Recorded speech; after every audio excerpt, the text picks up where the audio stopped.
Okay, it's just after 1 o'clock, so we're going to go ahead and get started. Thank you all so much for taking the time out of your busy schedules to come and talk with us today about the performance evaluation process. As you know, we tweaked a bit performance evaluations last year, and so in order to better go into 2018 and our performance evaluation process, while we have a little bit of time this summer, we wanted to make sure everybody is, we talk about the evaluation process. Everybody can be on the same page going ahead. I know, and I'll speak for myself, I think I would like to know a little bit more about evaluating employees that work for me, and I would assume you would as well. Everybody grades a little bit differently, and I think what we can do is talk a little bit about how we can be a little more we can be a little more on the same page and moving ahead. So I'm looking forward to Gabrielle's presentation today. She's going to talk with us for a little bit this afternoon, and just want to make sure that everybody is open to asking questions and learning quite a bit about how we're going to do this moving ahead. The good news is that for 2018, our plan is to be ready and have everything set up for the performance evaluations and, let's be real, the raises and salary adjustments by January of 2019. I know that wasn't the case this year, but that's our goal, and we plan to stick to that to make sure everything is set and ready for the new year. So with that, I'll turn it over to Gabrielle. I want to thank you guys again for coming. I look forward to participating in the training today with you all. So thanks so much. Thank you. So just a couple of things. You probably noticed there's a recording going on. The audio is going to be recorded along with the screens for the couple people who couldn't be here. As usual, everything that I put that we discuss will be on your website portal, so you can click through and spend more time with it. You have some handouts, but they're really meant to be electronic. The color copy is an infographic, and so you should have received that by email, so you can spend more time with that. It's a job aid to help with the scoring process. So the whole point of this is to get everyone on the same page and have integrity of the process.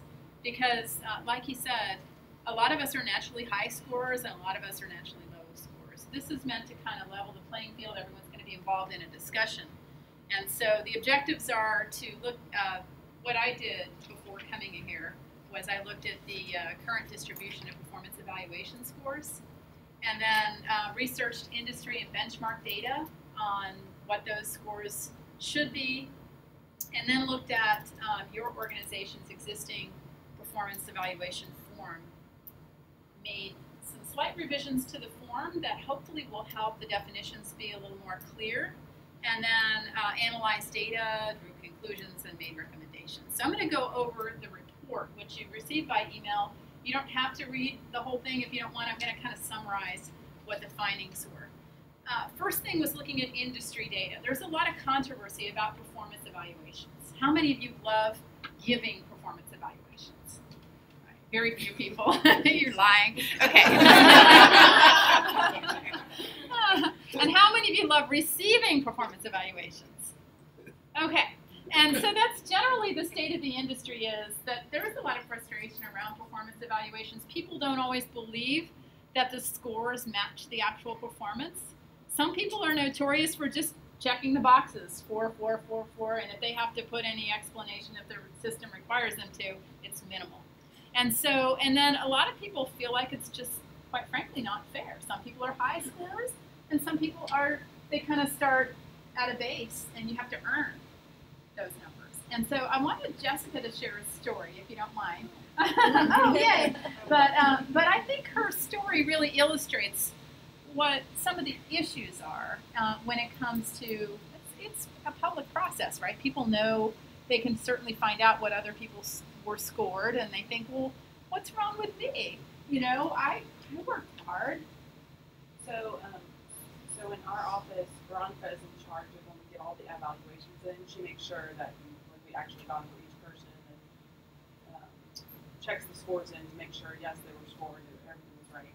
And so 2 years ago, after we were finished with the process, she came to me and she said, "You're a really hard scorer."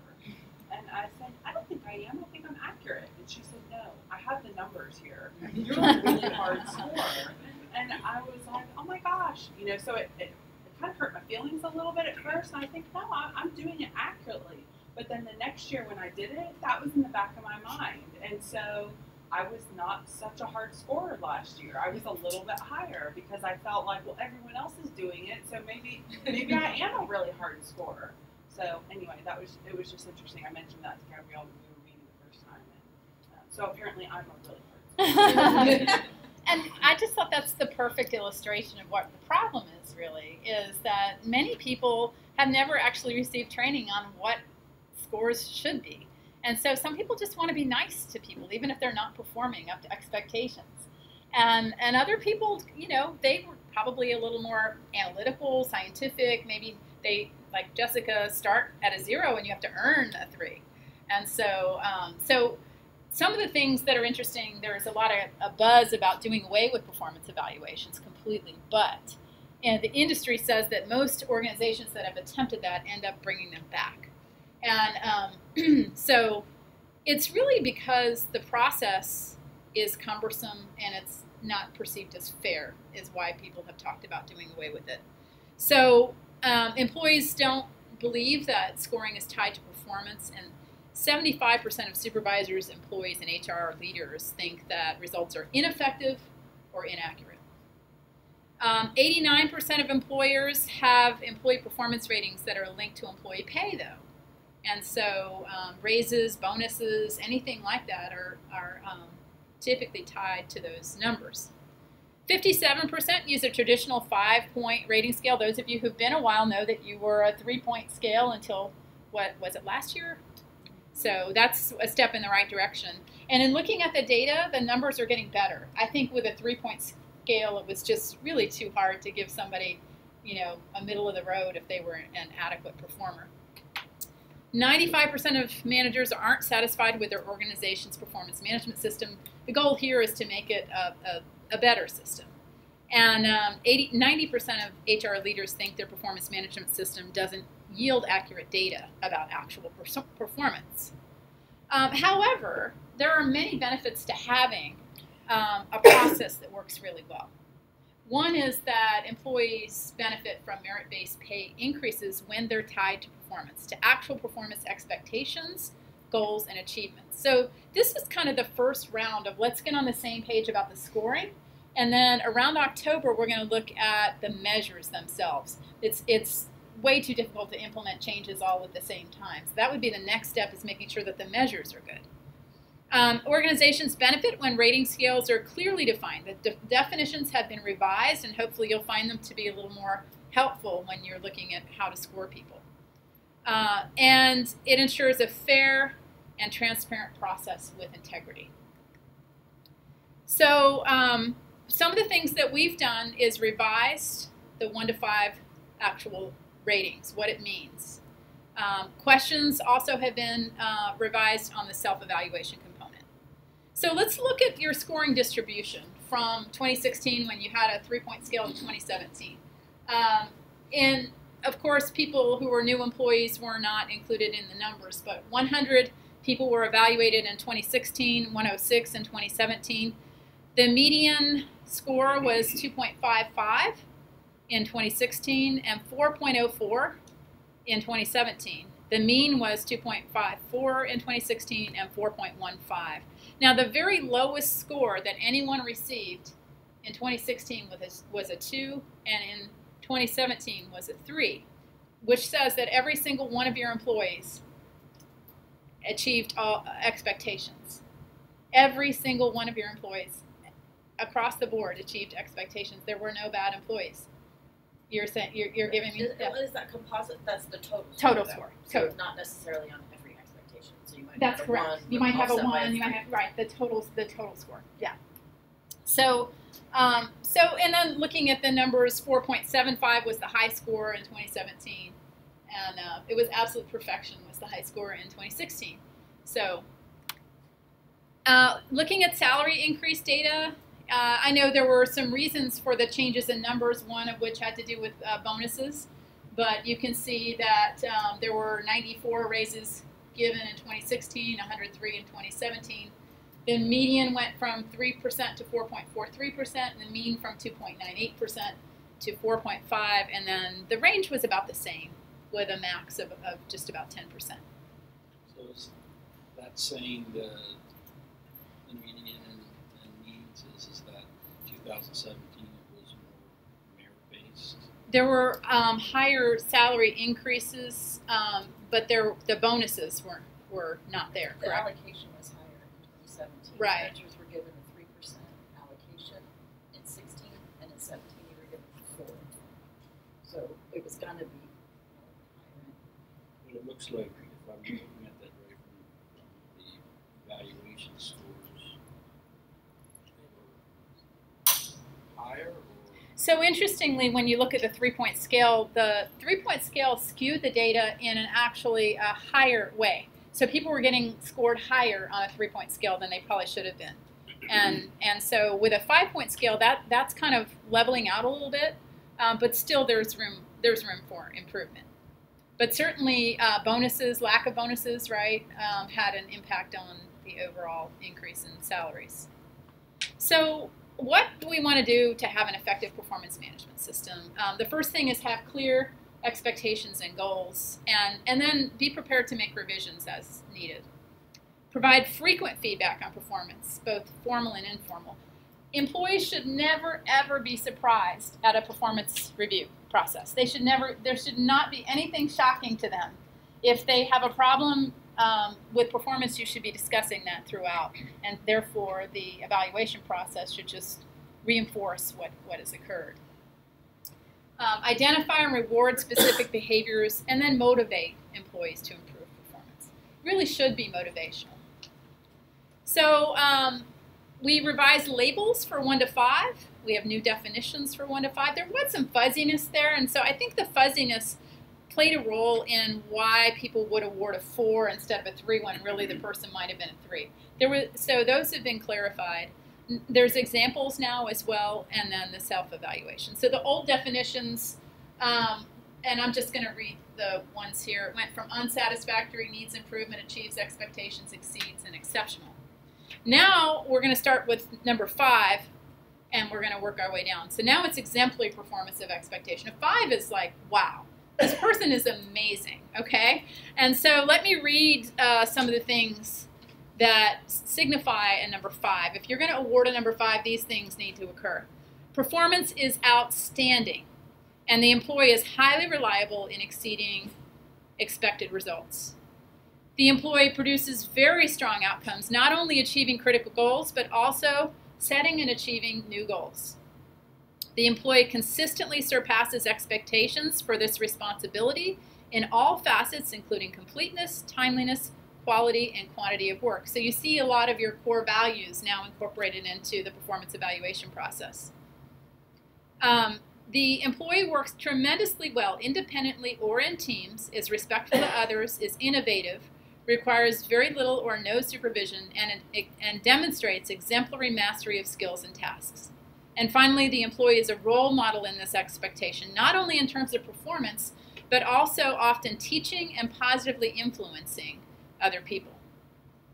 So some examples that were provided is that the employee is a role model in demonstrating, reinforcing, and teaching the values of fairness, cooperation, respect, commitment, excellence, honesty, and teamwork. So we'll look at those a little bit later, what some of the examples are, but they're on your job aid as well. Next, exceeds expectations. When you award someone a 4 for a performance measure, these criteria should be met. The employee regularly surpasses the requirements for this expectation and is very reliable in exceeding expected results.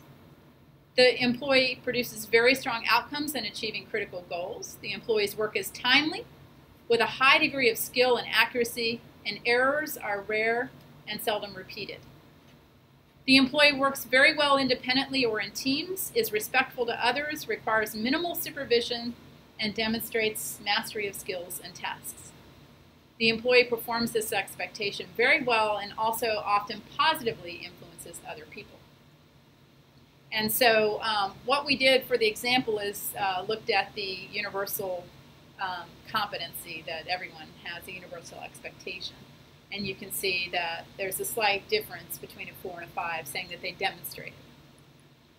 Next is achieve. Now, a lot of times people feel bad awarding a 3 to somebody, but a 3 is actually good. 3 means they did everything they needed to do. They did well. They did everything they needed to do. They didn't necessarily go above and beyond, but they achieved everything, every goal that you set out for them, and they did well. So the employee meets the requirements for this expectation and is reliable in achieving expected results. Critical goals were achieved. The employee is knowledgeable, capable, and efficient. Minor deviations in performance may occur because nobody's perfect, right? And may require training. And finally, the employee works well independently or in teams, is respectful to others, and requires a reasonable amount of supervision. 2, needs improvement. Now this is where if you're a supervisor, it hurts you to award somebody a 2. But I guarantee you somebody in the team of 100 or so people that were evaluated last year probably deserved a 2. Somebody. Just based on the data, based on the statistics of how many perfect people there are in this world, somebody probably deserved this. This is the employee does not satisfactorily perform one or more of the requirements of this expectation, and improvement is needed. So note that it's one or more. It doesn't mean every single thing wasn't accomplished. One or more critical goals were not met. The employee could use improvement working independently or in teams. Work results are inconsistent, and the employee requires close supervision. And let me just say, I know that this happens a lot in organizations, that there is one employee on your team who takes a lot of your time. Those individuals probably should be scoring 2s on some of those performance expectations. Some employees struggle to get along well with other people. This is a big part of the needs improvement thing. The quality of work needs improvement, and documentation is required. Now you'll notice there's a slight difference in the 2 here. Before it said go to HR with a 2, and I think that probably deters people from awarding a 2. So we've moved that to a 1 only. You don't have to go to HR unless it's a 1, okay? But a 2, you should document it. This is letting the person know there's some work that needs to be done to get up to achieves. And then finally, 1, fails to meet expectation. The employee does not satisfactorily perform one or more of the requirements of this expectation, and significant improvement is needed. Reasonable progress was not made toward critical goals, and one or more goals were not met. The employee needs improvement working independently or in teams. Work results are of poor quality and inconsistent, and the employee requires close supervision. An action plan to correct performance, including timelines, must be outlined and monitored to measure progress. And finally, documentation and supervisor discussion with human resources is required. Questions? I know I'll get a question later. Yeah. Someone will say, well, what if it's only one of those is true? Then what should I do? What if they're like a super great performer, but they're total jerk and don't want to work for them? Yeah, then they don't deserve a 3, do they? Right.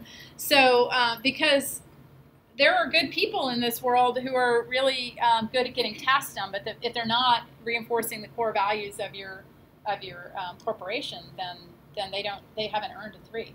In fact, at every level, it's infused. Respect and all these things are infused into your core values. Therefore, if you awarded them a 3, you're doing a disservice to the idea that everyone should meet the core values.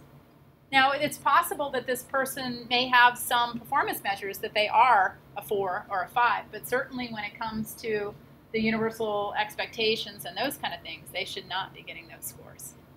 That's a good question. What other questions do you have?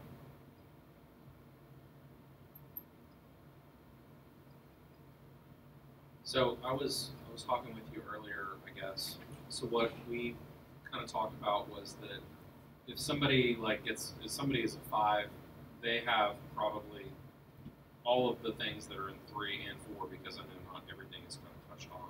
That's in 5, that's in 3. Exactly. So it's like the 5 is like building on top of the 4 and the 3. Yeah, I mean, and so what you want to do is kind of think of everyone starts with 0, right? And they earn a 3. They have to earn a 3. You don't just give a 3 because you think that everyone should have a 3.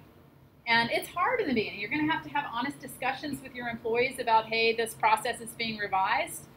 And probably some people's scores are going to drop in this first year, and they're going to not understand it if you don't have those discussions with them. And just like in school, if any of you has kids or remember being a kid, the grade was something that was very stressful, right? If you got an A- instead of an A, it was stressful. So expect that there may be some stress and pushback when it comes to this. But let them know that the whole point of this is to have integrity of the process and get people on the same page. And so the report shows that people scored their teams quite differently than one another. You could tell who, like Jessica said, the hard scorers were. Maybe they weren't hard scorers. Maybe they were really thinking 3 is good. 3 is good. It is. 3 means they did everything they needed to do. So, question? This will go into effect when we do our evaluation September, October? Correct. So that means we'll have to have a conversation with staff prior to let them know? Yes. Okay. Yes, thank you for that. Yeah, so the plan is to implement this part and then to come back and look at the expectations themselves. Because really, some of those expectations may be fuzzy as well as the definitions were. What other questions? Yes. So your review to get to this place was on the raw data, not on any of the justification. Right, it was just on the raw data. And so it may have been that if you had somebody that earned a 4.75 and they really were a 4.75, they were every bit of it. So I didn't look at, the actual getting in the weeds kind of thing. I'm just looking at the big picture. The likelihood of every single person in your organization scoring an overall score of a 3 or more it tells me there's probably some higher scoring than needs to be, based on industry benchmarks and standards. And I'll share some of that with you as well. Any other questions before we move forward? Please feel free to throw questions at us, So, okay. We're gonna break into groups in just a bit. But first what we're going to do is we're going to look at some scenarios. And what I want you to do is individually first think of what score this person would be. Use your job aid to help you, okay? And then we're going to break into groups and have discussion. So everyone independently, you're going to look at a scenario that I'm going to share with you. And I want you to write a number down. How would you score this person? One of your accountants arrives at work 15 minutes late every day. I love it. I love it when you can tell that people can relate. It's, everybody got picked on, okay? So, you've spoken with her about the issue in the past, but the situation has not improved. When you bring it up to her, she arrives to work on time for a day or two, but immediately disappears into the restroom to finish getting ready. The quality of her work is average, but she is unreliable since you don't know exactly when to expect her to show up. This directly relates to a lack of commitment and respect, as well as being unreliable. What rating would you assign her? Everyone just write a number down. I know nobody's going to give her a 5.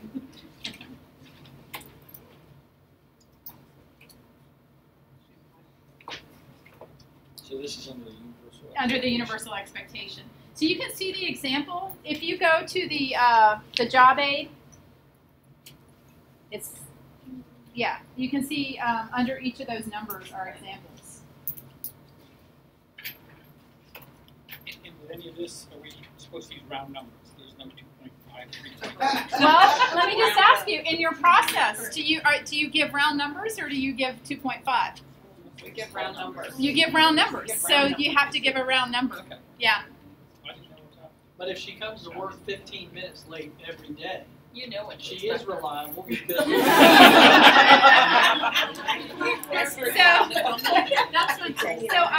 I work in a lot of organizations, and this is probably the number one pet peeve is people being And then when a supervisor talks with a person about it, they don't correct the behavior. But to say that the quality of her work is average when she is unreliable since you don't know exactly when to expect her to show up, but you know when to expect her to show up. Well, no, she might come in 20 minutes late one day and 14 not minutes what late that another day. 15 was the average number of minutes late. Okay? 15 was the average number of minutes late. Give her a score, please. Everyone write something down. Everybody gets all 5 in the shop.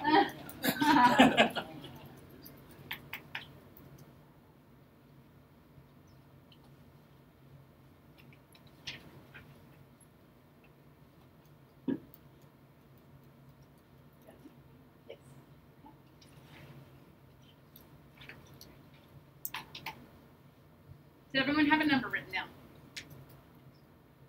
So let's go ahead and have, does anyone not have a number written down? I see some struggles. So I want you to discuss in your team, at your table, look at the universal expectation, read what it's supposed to be, and then discuss your numbers. Go around the table first and discuss your numbers. Okay, how many of you had, for example, a 1? How many had a 2?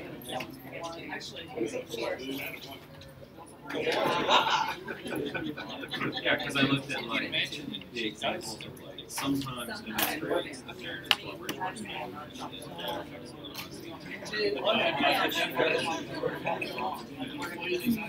I also felt like that was like that's like everything else seems to be okay.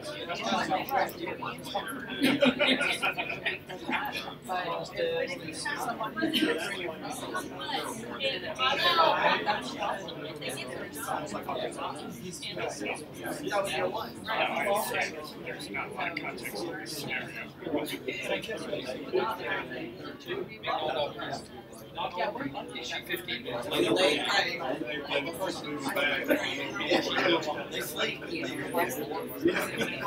At what point do you start scheduling meetings at 9? That's really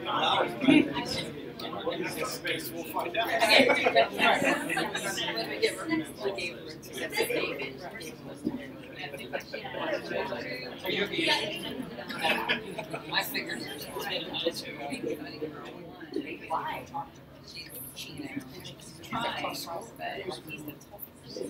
have 15 minutes late to everything. Trying to go by the definition. Good job.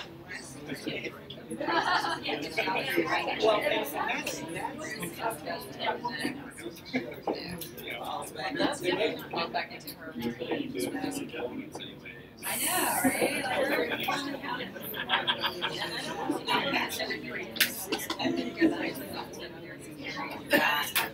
right? Well, actually, that's It does say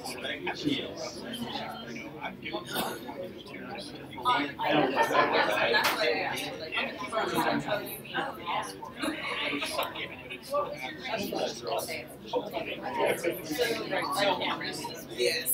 Right, so on this thing, it really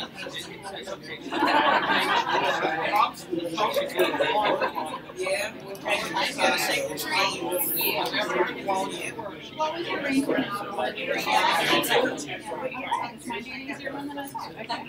Exactly. And then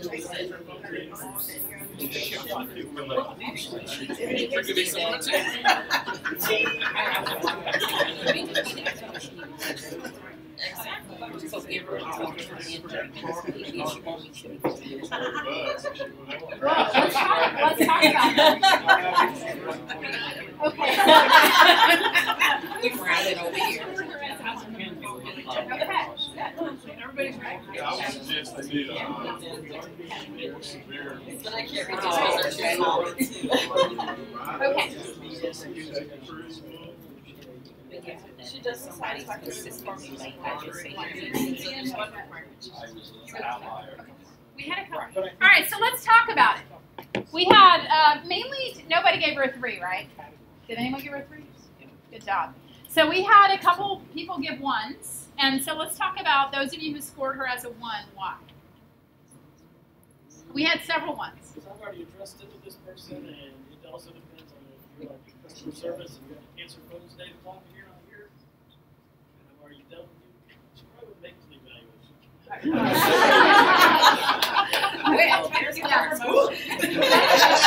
That's what HR professionals love to hear. Yeah. What? It's the same reason it would be, it depends what the job responsibilities are. If somebody required to kind of get information into the system or answer the phones, and then if there was, continuing discussions with that, then that person's still not meeting. Okay. I would argue that maybe having somebody come in late, whether they had to answer the phones or not, would be possibly disruptive to the rest of the team. I think it depends, though, on the type of position and what your role is, and if it was identified between the supervisor and that individual. Okay. Yes. Tell us about what over here. Who scored a 1? You did, right? Okay, you try and correct, and there was no correction or no attempted correction. That fails to meet expectation. Okay. Expectation is you try. Right. Who else scored a 1? Anyone else willing to admit? Okay. You had some feedback about this. What did you say? This is honest conversation. I said, if they're consistently coming in 15 minutes late, maybe it's something where they're dropping kids off, or it's something that is easily correctable. So I would tell them maybe on the second time that, maybe we need to adjust your schedule out to maybe 30 minutes later so they'll be 15 minutes early. How do people feel about that? My only question would be is there should have been some discussion kind of throughout the evaluation period, so hopefully those discussions were already had or tried to kind of work things out. Well, it says she gets better for a day or two and then reverts to her behavior. And I would argue that most of the time that happens is because there are no consequences. So a lot of people have discussions about performance, whether it's about being late or something else. But if there are no consequences, if you don't say, I expect, so the BEER method, right? Start with the B, behavior, focus on the behavior. Focus next on the E, the effect of that behavior on morale, on the workplace, on productivity, on whatever, customer service. Then I expect that, and be very clear about what your expectations are. I expect you to be on time, if not early, ready to work.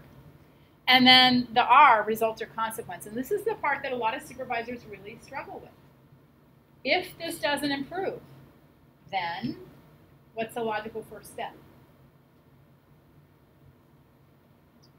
Get written up. If people think they can get away with it because nobody's ever going to write them up, then they will correct their behavior for a short time and they'll go right back to it. That's what we were saying. You have to be here at least 6 months to get an evaluation. So after 3 months, you would have already started doing something. So they likely are a good employee, or they wouldn't need it to be.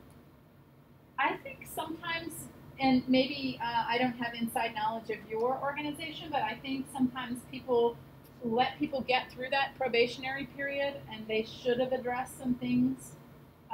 And I see it. I see the fallout of that, because I think people, they don't want to hurt people. They don't want to, it's hard to hold people accountable.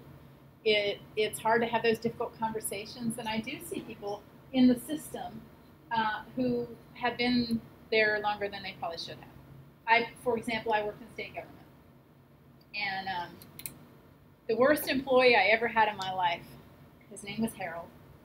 And, oh, Harold. Sorry if there's another Harold here. It was me! But he was a retired military guy. He'd been with this state agency for a number of years. I inherited this team. I was hired away from another state agency, and I came in. Most of the team was really good, but then there was Harold. And Harold would close his office door, and I would hear snoring. And I thought, oh my goodness, this isn't good. So I'd knock on his door, and I'd say, excuse me, Harold. He'd go, and he would wake up, And his performance was bad. And I was shocked to learn that he had been there for like 8 years and he had never once been written up. Because I guarantee you I wasn't the first supervisor this happened to. As a matter of fact, I learned that he had been promoted out of other departments. He had made his rounds in this agency. And he wasn't just bad in terms of sleeping on the job. He actually at one point decided he was going to milk the system of workers' comp, right? So we were in a team meeting and he excused himself to run to the restroom. And all of a sudden we hear, ow! I'm like, oh boy, what now? And so we walk out and there was a water fountain and he was lying beside the water fountain. There was no water on his clothes. There was no puddle. He claimed that there was water and it made him slip and fall. And he later bragged to fellow employees that he got away with getting workers' comp. He was out for like 3 weeks with this injury. And yeah, and he was terrible. So I went to the powers that be and I said, why hasn't anyone ever held him accountable for this kind of behavior? And they just had 100 excuses. And then it was like, you know, if you start doing this now to him, he's going to think that it's you and you're going to get in trouble for holding him accountable. I'm like, I don't care. I'm going to hold him accountable. He needs to be held accountable. So I was the first supervisor to ever write him up. And then somebody at the top said, stop writing him up. And I said, are you serious? Yeah, we don't want to mess with Harold. Okay. So I decided I was going to leave the organization because I don't believe in allowing bad behavior to continue. He was toxic in the workplace, not just to our unit, to other units we interacted with. And so I ended up leaving. And guess what happened to Harold? He got promoted. He got promoted. And he got a nice raise along with his promotion. And so what I'm saying is that sometimes people do slip through the cracks, and sometimes it's because supervisors don't like confrontation. How many of you love confrontation? Okay. Generally speaking, supervisors. What's that? Depends on the day.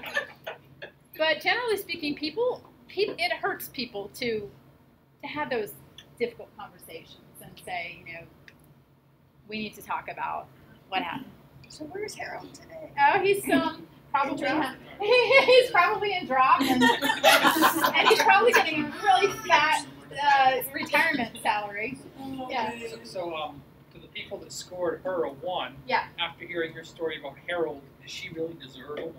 Harold deserved a 1. Her work is average, and she's like 15 minutes late. Well, so I personally, it is a pet peeve of mine when you expect people to be to work on time and ready to work. Now, it's interesting because at the same agency, I actually did have an employee. Her work was not average, though. Her work was exemplary. She was fantastic. Her name was Pam. Any Pams in the room? Okay. She was fantastic. And this was in the same agency.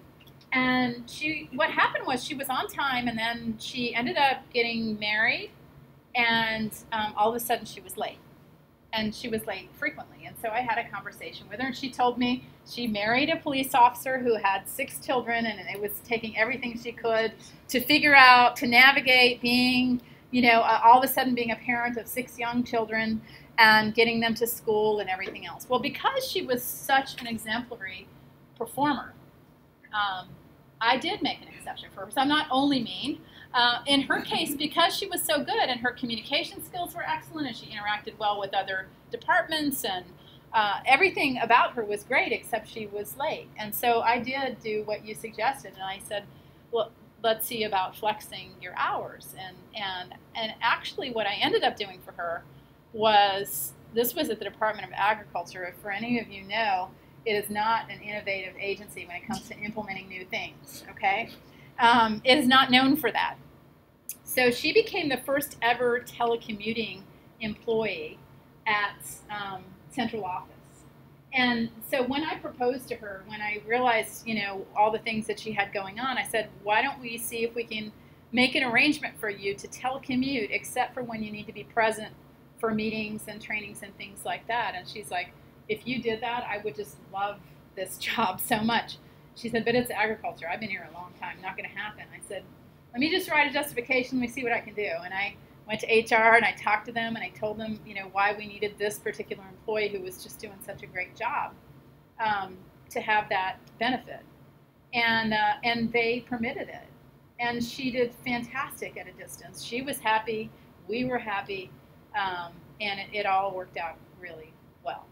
So I think you have to think about, is this an exemplary performer? If it is, then maybe they've earned a little bit more flexibility. But if they're just average, I don't know if you should do favors for them by saying, okay, well, since you can't be on time, let's go ahead and change your hours so that it's later.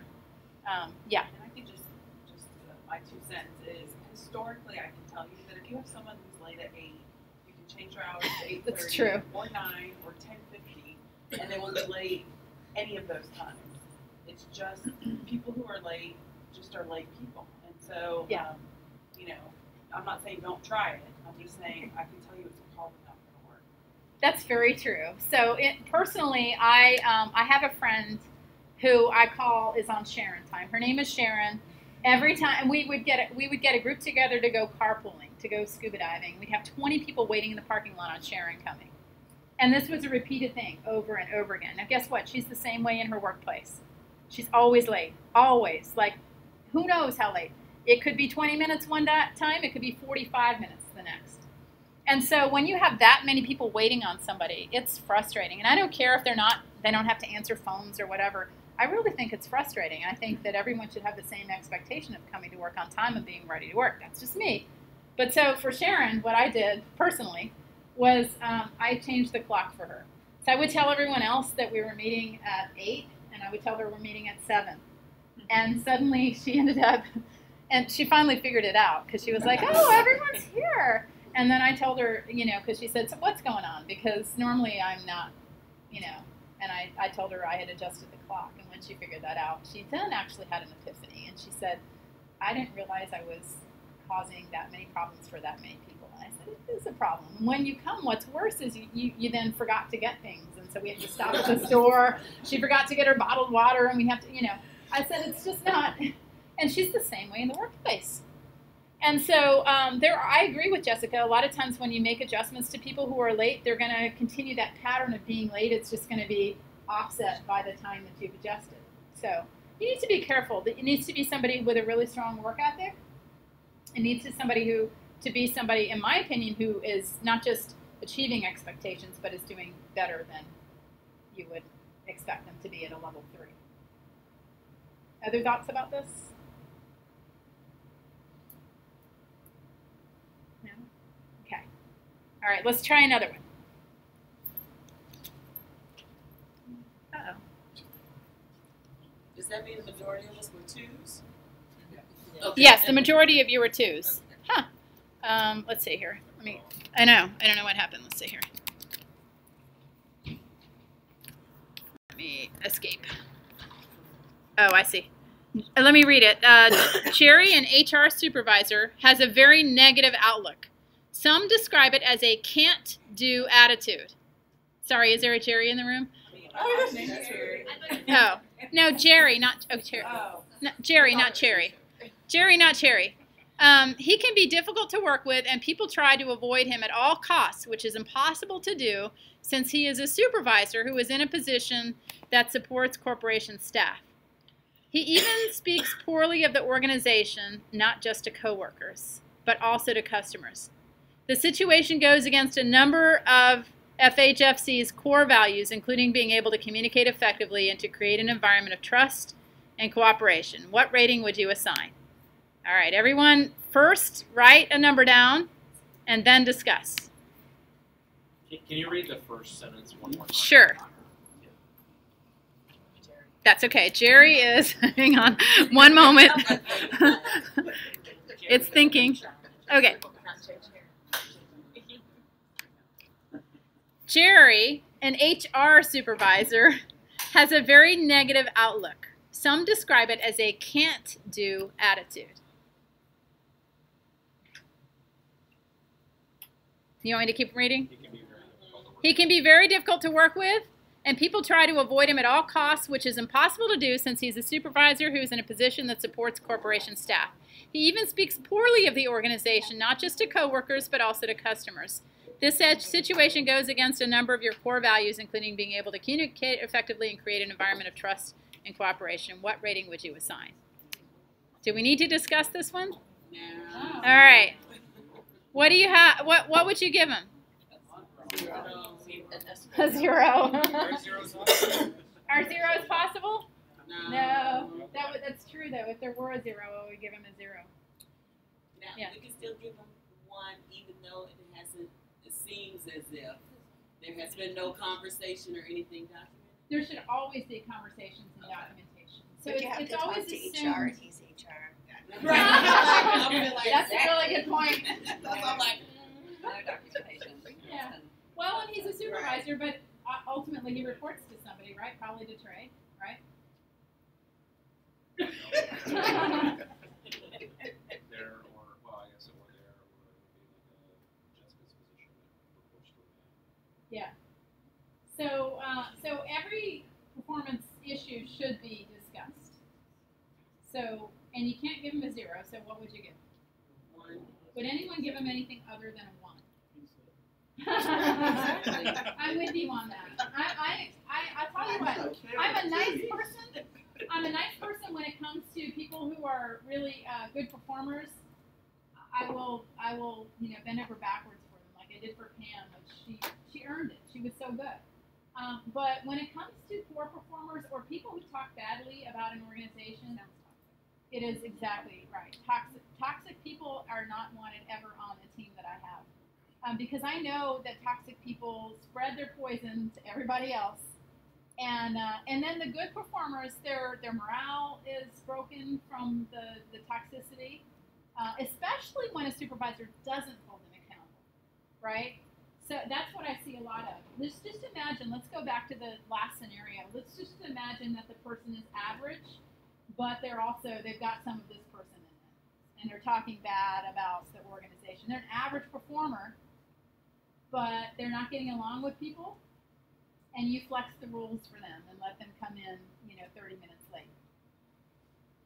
What message does that send to your team? The ones that are doing a good job and coming to work on time. Yeah, good performance doesn't matter. Having a strong work ethic doesn't matter.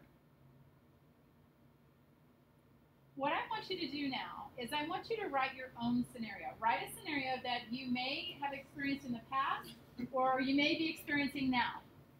Everyone write a scenario, and I'm going to have you discuss that scenario with your team and think about what would it be. Hopefully it's a challenging one maybe where there are some nuances in the performance versus how they're interacting with other people. Okay, so everyone write a scenario.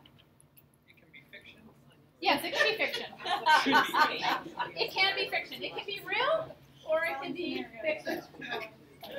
Stranger than fiction. It could be stranger than fiction. It could be in a past job experience. It could be something you're dealing with now. If anybody wants a scenario, $2, and I'll tell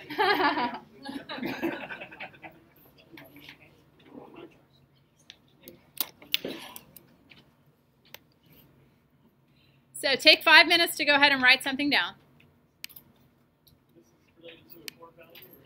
Any scenario. Ideally, it's related to one of your performance measures.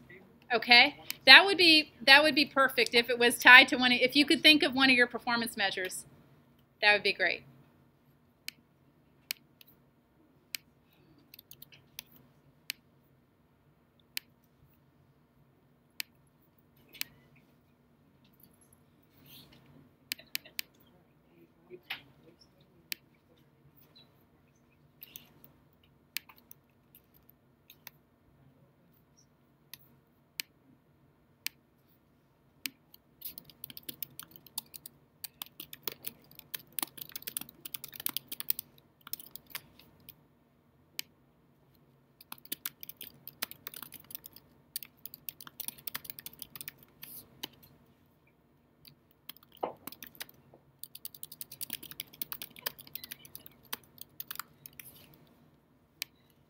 All right, everyone focus.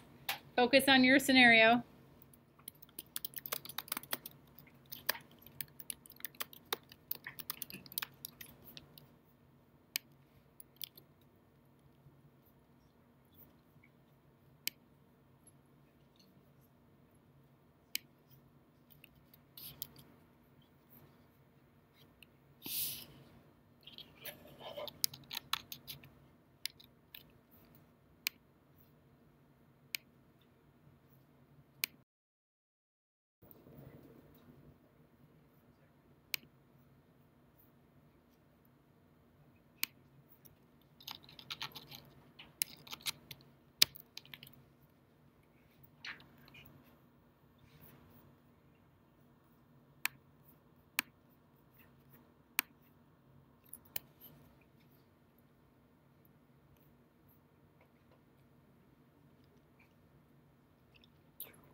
Got some really good scenarios going. Those of you who are still working, please try to wrap up.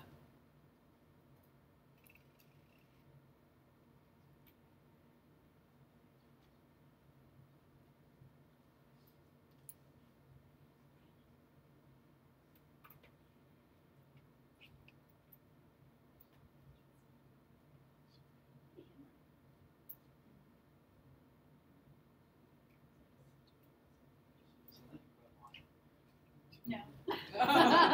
Sorry.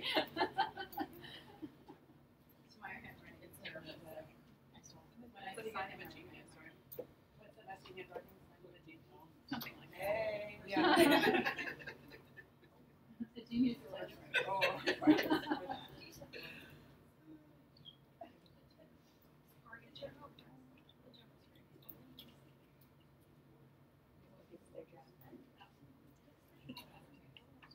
Two minutes. Wrap up your scenarios.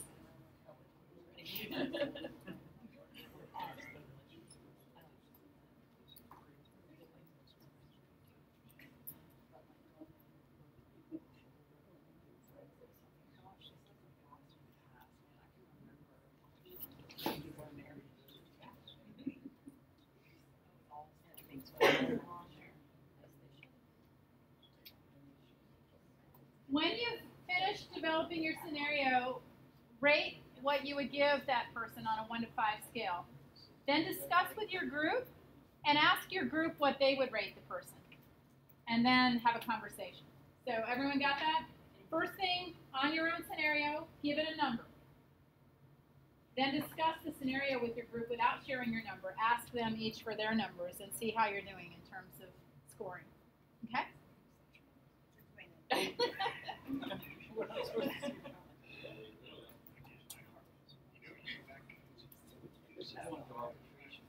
that went to arbitration. That's it.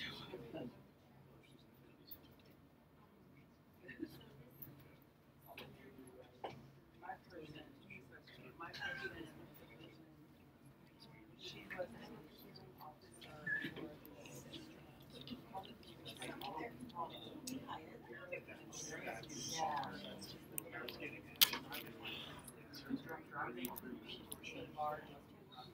But anyway, hearing officer, she messed everything up. She was never been Okay.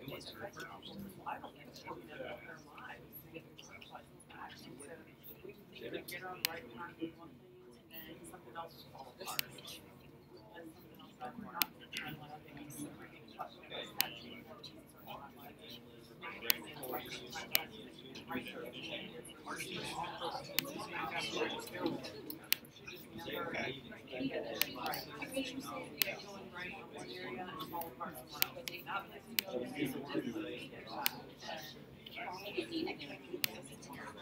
know. But ironically,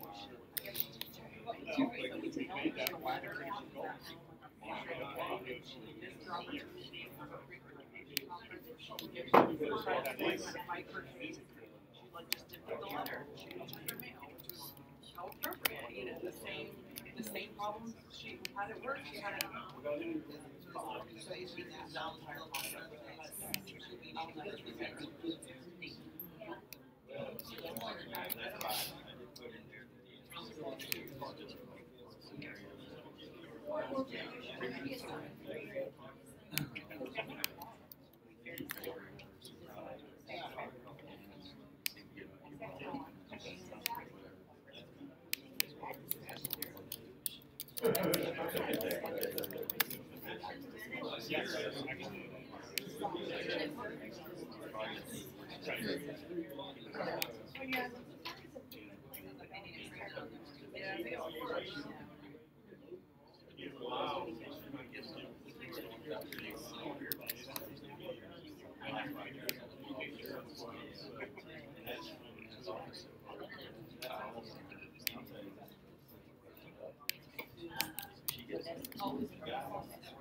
I think it's just gonna be all right.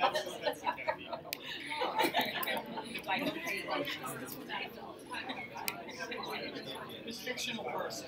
Right. It's fictional person.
I would also want to like further complaints from coworkers, like her coming in, like I think that would make a difference to me.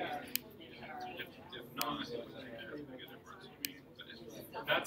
But that's a bigger. I mean, that's just a bigger. Like, if coworkers are like just coming in all the time, like that's a problem. Right. I think we're kind of I think we're kind of talking about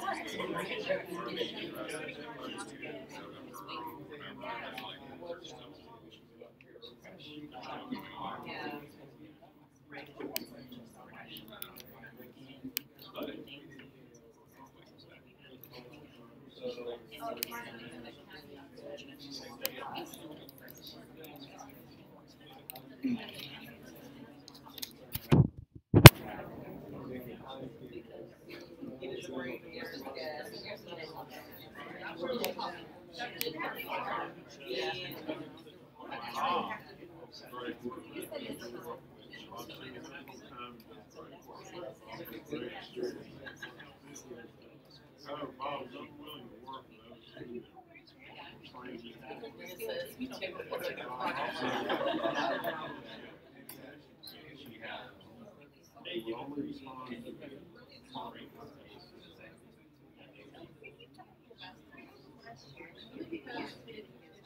So I struggle on this too. They do great work. Well, I think we should discuss that. That's really important. Yeah. Yeah.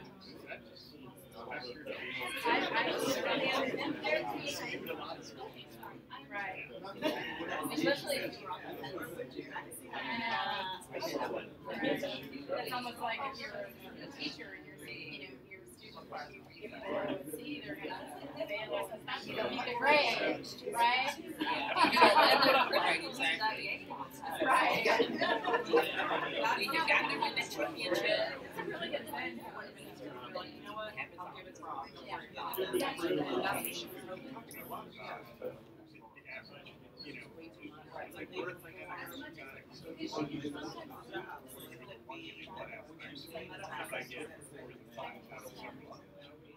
Well, if you look at the three, Yeah, it kind of depends on where the one is, right? this employee demonstrates a great forces values of fairness, operational respect,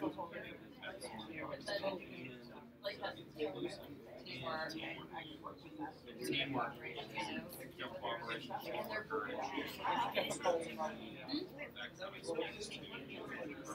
What if, so what if they're not?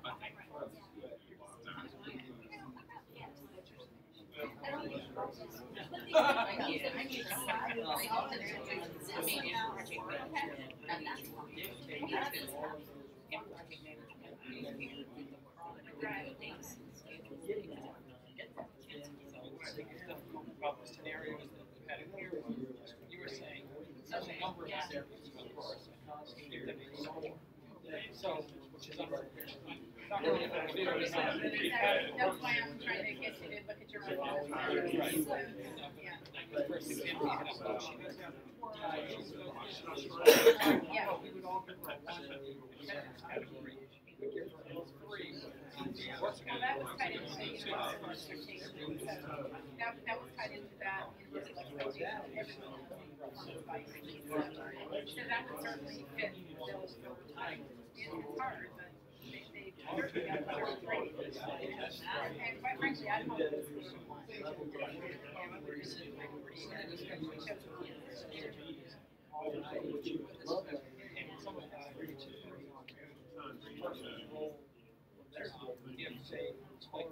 your HR, the Herald it's bad enough to have a negative attitude. Your HR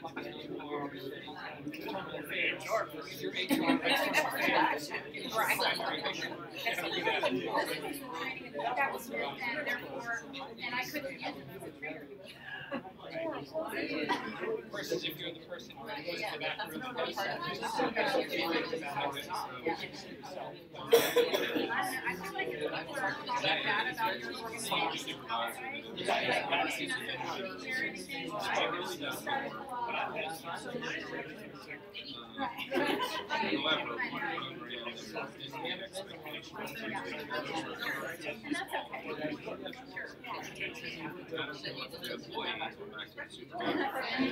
And that's fine.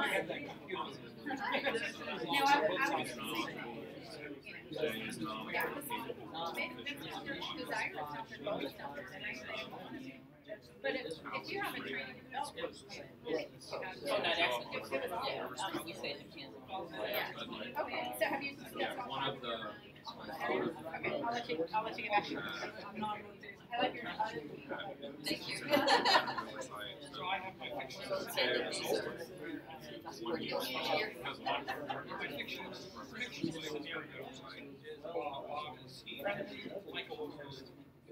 does hard work, but the quality of his work is pretty much inferior to that. That's tough. Quality, quantity, and expectations. Technically, lively, takes advantage of any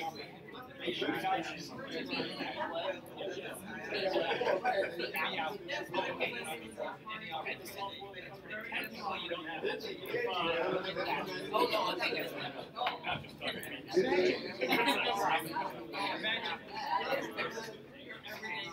there isn't one person who eats all the 6 hours. Yeah, that's what I got back to. I'm working with one person. I'm working with one person. Oversight happened. The way I look at it is like you have to do this.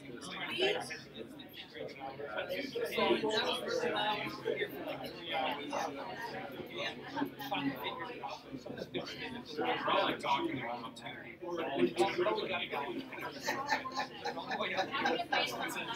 Okay, well, by the way, since I work 3 hours overtime, they were just balancing that. So, I get it.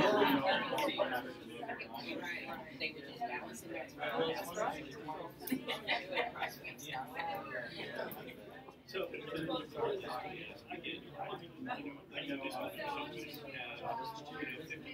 around.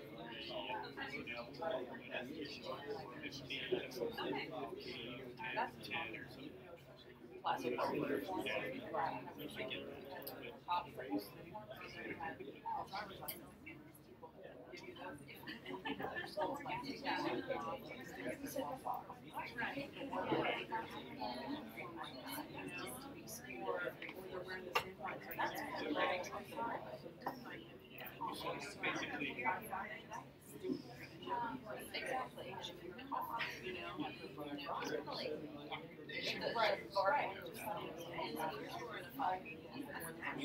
You know,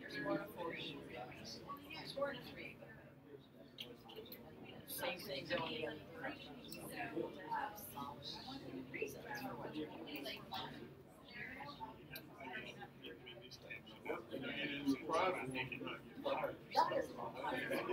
Yeah, I can totally see it. Yeah,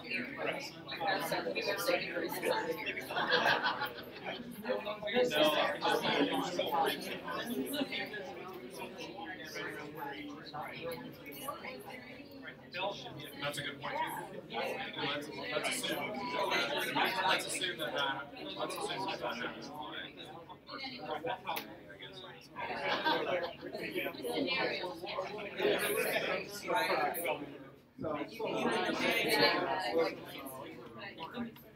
No, it does sound like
so you're going to very well.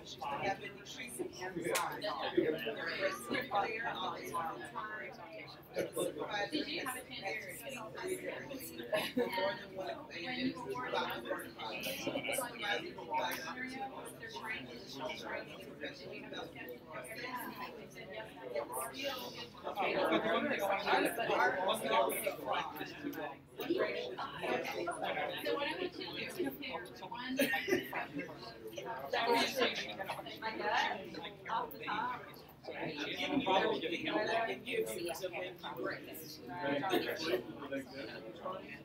we have one team finishing up. What I'd like you to do is take at least one of those areas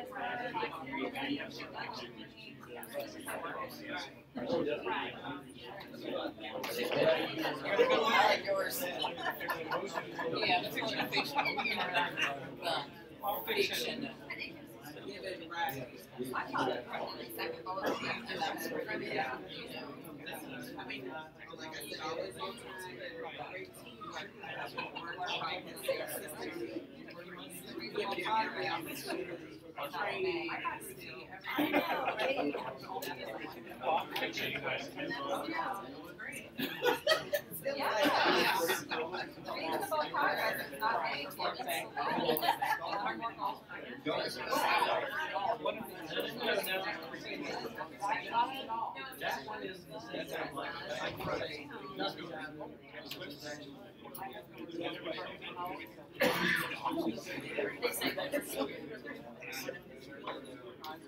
everyone had a chance to share their scenario? And with the number you gave your scenario,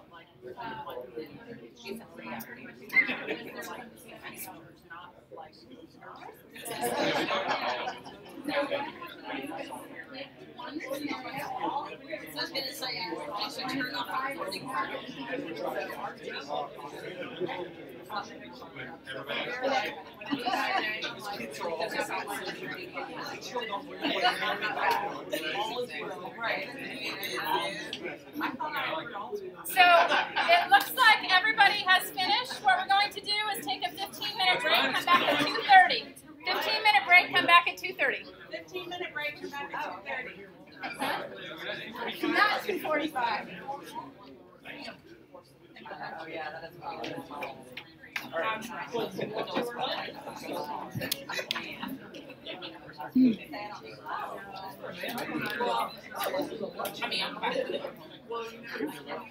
I would like some chocolate too, please.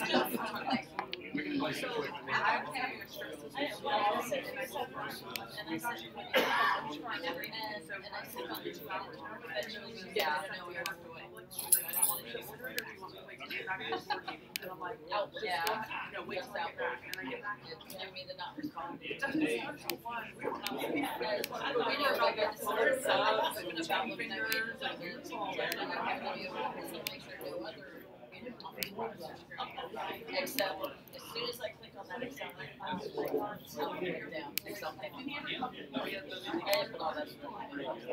So I was typing that on my phone because. Right. I didn't get that far.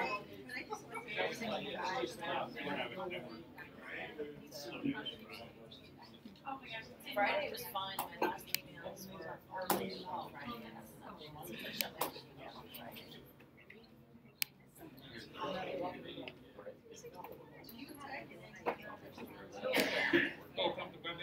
And I just haven't sat long enough to do it.